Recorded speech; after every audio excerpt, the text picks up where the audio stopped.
Untuk ke-9 kalinya, Rusia dan Ukraina kembali menukar tahanan perang dalam sebuah langkah yang menunjukkan masih adanya ruang diplomasi di tengah konflik yang brutal.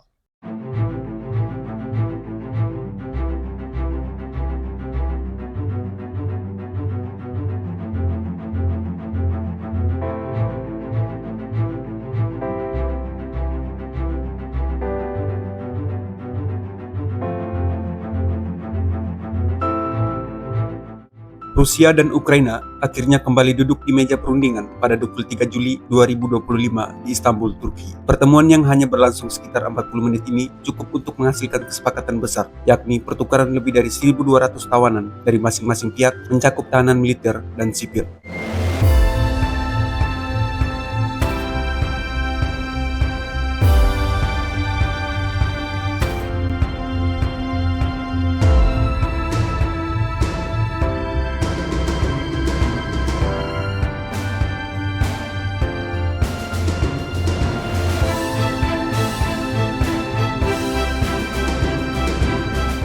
Meski belum mengarah pada gencatan senjata, kesepakatan ini membuka jalur kemanusiaan yang krusial. Pertukaran tawanan yang ke-9 kalinya ini mencakup pasien dalam kondisi kritis, serta prajurit yang mengalami luka berat. Hingga saat ini, lebih dari 1.000 warga Ukraina telah berhasil dipulangkan ke negaranya.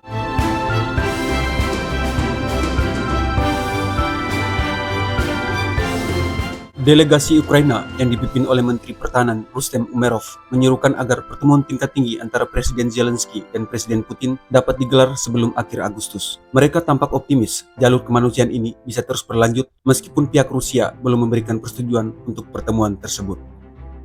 Sementara itu, delegasi Rusia yang dipimpin oleh Vladimir Medinsky mengusulkan gencatan senjata kemanusiaan selama 24 hingga 48 jam guna mengevakuasi tentara yang terluka dan mengambil jenazah. Namun, pembicaraan mengenai gencatan senjata penuh masih menemui jalan buntu karena perbedaan posisi antara Moskow dan Kiev.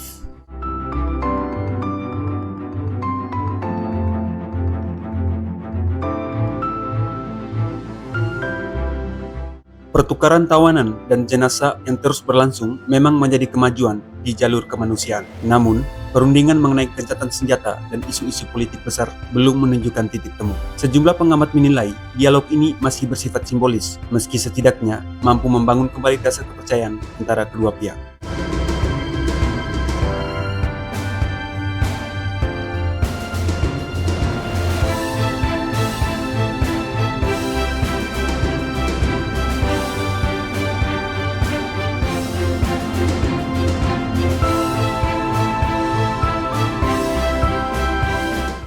Di tengah proses perundingan, kekerasan di medan tempur terus berlanjut. Rusia kembali melancarkan serangan besar-besaran menggunakan drone dan rudal ke wilayah Odessa, Kharkiv, dan Kherson yang menewaskan sejumlah warga sipil. Ukraina menanggapi serangan ini dengan menekankan pentingnya memperkuat jalur kemanusiaan di tengah konflik yang belum mereda.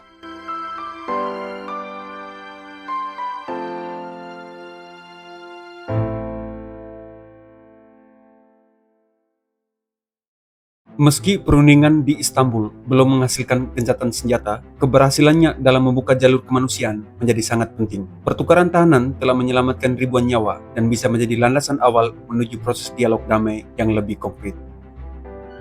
Terima kasih dan sampai jumpa.